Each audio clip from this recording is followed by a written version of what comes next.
بڑا مرکز تو عبادت کا یہ اجمیر کی درگاہ ہے یا فلاں کی داتا گنج کی درگاہ ہے، اور وہاں تو لوگوں نے چکریں بھی لگوا دی اور جو ہے لوگوں نے روٹین بھی بنا دیا، کہا اتنی مرتبہ زیارت کر لو تو حج کیا ہو جائے گا، مکمل ہو جائے گا۔ میرے بھائی اور دوستو، وہاں کے پتھروں کو قیمتی بنا دیا جائے اور قیمتی بنا دیا جائے، لیکن دنیا میں اور کوئی گھر نہیں جس کا طواف کیا جائے گا۔ قرآن عزیز فرماتا ہے اپنے نبی کو مخاطب کرتے ہوئے کہ اس گھر کو پاک کر دو طواف کرنے والوں کے لیے۔ طواف اگر کسی گھر کا جائز ہے تو میرے بھائیوں، حج پہ جانے والوں، اگر زندگی میں کہیں شرک ہے اور اس طرح کی کوئی غلاظت آپ کے ہاں موجود ہے تو اللہ کے گھر کا طواف کرتے ہوئے یہ عزم کر لینا کہ اللہ کے گھر کے طواف کے بعد اب کسی قبر کا طواف ہم زندگی میں نہیں کریں گے، کسی عبادت گاہ کا اور طواف ہم نہیں کریں گے، کسی اور جگہ کا، چاہے وہ قبر کی شکل میں ہو یا آستھانے کی شکل میں ہو، درگاہ کی شکل میں ہو، اس کے طواف کے لیے ہم حاضری نہیں دیں گے۔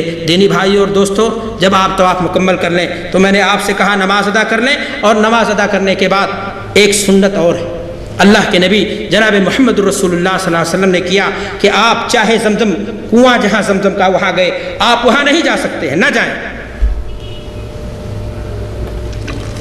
لیکن کوشش کریں ڈبوں میں رکھا ہوا جو زمزم ہے وہاں آپ پہنچیں اور خوب زمزم پئیں۔ کیا کریں آپ؟ زمزم کو خوب پئیں اور پی لیں اتنا کہ پسلیاں آپ کی تن جائیں، اور پھر کیا کریں؟ اگر موقع ہو، لڑائی نہیں، دھکا نہیں، مکہ مکہ نہیں، کسی کو مٹر گستی نہیں، اگر موقع ہو اور ایسا ہو سکے تو اب آپ آئیے، پھر ایک مرتبہ حجر اسود کو کیا کیجئے؟ بوسہ دیجئے۔ اور میں نے آپ سے کہا بار بار کہ اگر موقع ایسا ہو، ممکن ہو سکے تو، ورنہ پھر آپ کیا کریں گے؟ سیدھے سعی کے لیے صفا پہاڑی کی طرف نکلیں گے اور اس پر چڑھیں گے، اور چڑھتے ہوئے کیا پڑھیں گے؟ ان الصفا والمروۃ من شعائر اللہ۔ جب چڑھ جائیں گے تو کیا کریں گے؟ قبلہ رخ ہو کر کے بولیے، جلدی کیجئے، دونوں ہاتھوں کو اٹھا کر کے 3 مرتبہ کیا کہیں گے؟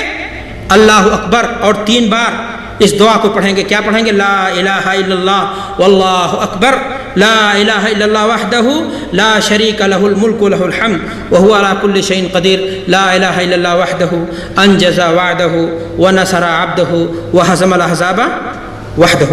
میرے بھائی اور دوستو، اب یہ دعا پڑھنے کے بعد اور بھی دعا کرنا چاہتے ہیں کریں، ورنہ پھر ذکر و اذکار کرتے ہوئے آپ کیا کریں؟ بولیے، مروہ کی طرف چل پڑیں۔ بیچ میں کون سی جگہ آئے گی جسے دنیا نے کہہ دیا میلین اخضریں، 2 سبز میل، لیکن وہ کون سی جگہ ہے؟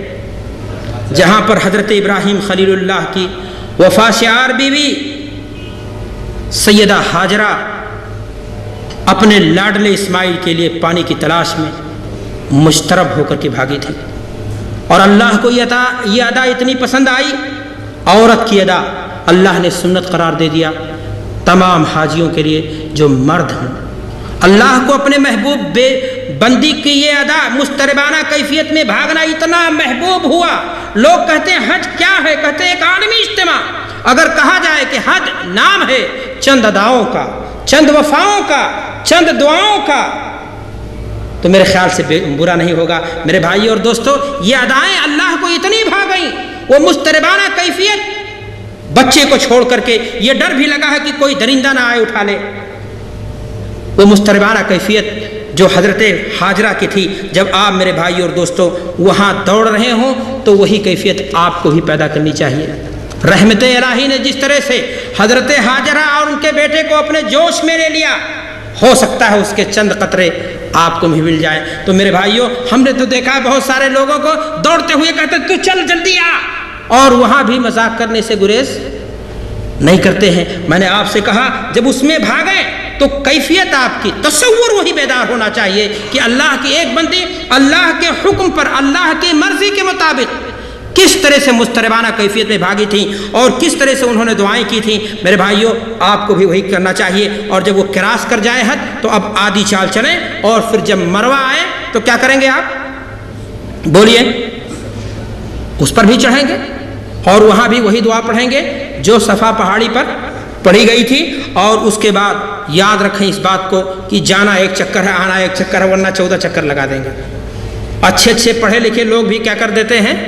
غلطی کر دیتے ہیں۔ صحیح سے فراغت کے بعد میرے بھائی اور دوستو، اگر آپ کا ارادہ عمرہ کرنے کا تھا، آپ کا احرام عمرے کا تھا، تو آپ کیا کریں گے؟ حلق یا قصر کر کے احرام کھول دیں گے. اور اگر قارن تھے یا مفرد تھے تو کیسی صورت میں کیا کریں گے؟ احرام میں باقی رہیں گے. اور سعی اور حجامت سے فارغ ہونے کے بعد آپ پھر کیا کریں گے؟ پھر اللہ کے رسول کی سنت ہے، آپ نے سکم شیر ہو کر کے پانی پیا، اور آپ بھی پیجئے، اتنا پیجئے کہ پسلیاں آپ کی تن جائیں. اور اس پانی کو میں آپ سے کہنا چاہتا ہوں کہ اللہ نے بڑا مبارک بنایا ہے، اس کو غذا بھی بنایا ہے، اس کو علاج بھی بنایا ہے. اس کو جس مقصد کے لیے پیو گے اللہ تبارک و تعالیٰ وہ مقصد آپ کا پورا کر دے گا. اللہ کے رسول صلی اللہ علیہ وسلم ارشاد فرماتے ہیں ماء زمزم مبارکۃ، ماء زمزم مبارکۃ انہا طعام طعم و شفاء سقم. زمزم برکت والا ہے، بھوکوں کے لیے کھانا ہے، بیماری کے لیے شفا ہے. تو میرے بھائی اور دوستو، آپ کو بھی پانی اسی نیت سے، اگر آپ کو کوئی بیماری ہے، آپ نے بڑا سارا علاج کرا لیا، بڑا پیسہ خرچہ کر دیا، بڑا آپ کو پتھری ہے، ایک مرتبہ تجربہ کر کے دیکھو خلوص اللہیت کی بنیاد پر کہ نبی کا یہ فرمان ہے، اس میں اللہ نے دوا رکھی ہے، شفا رکھی ہے.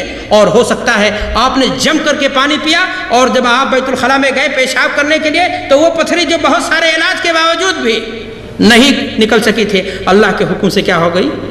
باہر ہو گئی. تو میرے بھائی اور دوستو، اللہ کے رسول صلی اللہ علیہ وسلم نے اس پانی کی تعریف فرمائی ہے. آپ نے اگر تمتع کا احرام باندھا ہے اور عمرہ کر کے حلال ہو گئے ہیں، میں نے آپ سے پہلے کہہ دیا کہ اگر مفرد ہیں تو آپ احرام میں کیا رکھیں گے، اور اگر قارن تھے تو آپ کیا رہیں گے احرام میں، اور اگر آپ متمتع تھے اور آپ حلال ہو گئے ہیں تو اب اسی صورت میں آپ کے لیے کیا حکم ہے؟ 8ویں ذی الحجہ کی صبح کو اپنے کمرے ہی سے غسل اور وضو کر کے احرام باندھیں، اور سیدھے کیا کریں گے؟ اب آپ بتائیے. جی ہاں، فجر کی نماز کہاں پڑھیں گے؟ لوگ تو آدھی رات کو ڈھکیل کے پہنچا دیتے ہیں. فجر کی نماز پڑھنے کے بعد جب خوب روشن ہو جائے تب آپ مینا کی طرف کیا ہوں گے؟ روانہ ہوں گے. مینا پہنچ کر کے آپ کیا کریں گے؟ 5 نمازیں ادا کریں گے. ظہر کئی رکعت؟ 2 رکعت. عصر 2 رکعت. مغرب 3 رکعت. عشاء کتنے رکعت؟ 2 رکعت. فجر، یہ نمازیں جمع کے ساتھ پڑھی جائیں گے یا تنہا تنہا؟ جمع کے ساتھ نہیں پڑھی جائیں گی، تنہا تنہا پڑھی جائیں گی.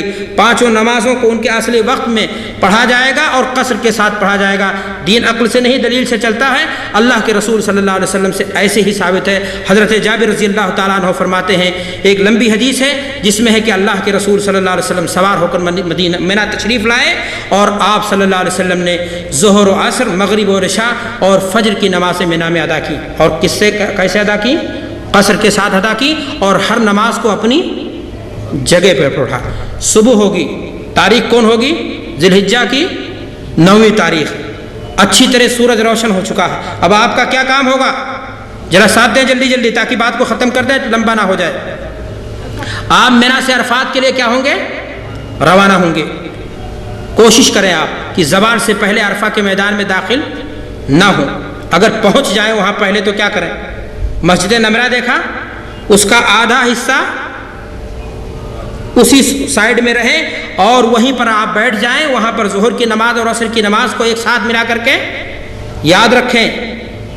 چنی اور چنا کی بحث کو چھوڑ دیں کہ فلاں امام نے کیا کہا ہے. اماموں کے امام کا یہ فرمان ہے اور ان کا عمل ہمارے سامنے ہے کہ اللہ کے رسول جناب محمد رسول اللہ صلی اللہ علیہ وسلم نے عرفہ کے میدان میں ظہر اور عصر کی نماز کو جمع تقدیم کے ساتھ پڑھا تھا. 2 رکعت پڑھی تھی آپ صلی اللہ علیہ وسلم نے. آپ بھی پڑھیں گے، امام کا خطبہ سنیں گے اور پھر چل لیں گے. کس کام کے لیے؟ پکوڑیاں کھانے کے لیے یا دیکھنے کے لیے کہ کتنا بھیڑ ہے وہاں جبل رحمت پر، کہاں کتنا ہنگامہ ہو رہا. بولو کس کام کے لیے چل دیں گے؟ پھر چل دیں گے ہم کس بات کے لیے؟ اپنے گناہوں کے سمندر کو، اپنے گناہوں کے گٹھر کو کم کرنے کے لیے، جلانے کے لیے. اللہ کے رسول صلی اللہ علیہ وسلم نے فرمایا الحج عرفہ. نام حج کس کا ہے؟ عرفہ میں وقوف کا ہے. وقوف عرفہ کیا چیز ہے؟ عرفہ کا کیا معنی ہے؟ عرفہ کے معنی ہے پہچان کے، اور عرفات کے معنی کیا ہیں؟ وہ مقام جہاں پر پہچانا جاتا ہے. سوال یہ ہے میرے بھائیوں کہ یہ کس چیز کی پہچان کے لیے اللہ تبارک و تعالیٰ ہر سال پوری دنیا کے انسانوں کو تکلیف دیتا ہے؟ وہ ہر سال اس پہچان کے لیے یہاں حاضری دیں. کیا کبھی آپ نے اس مسئلے میں غور کیا؟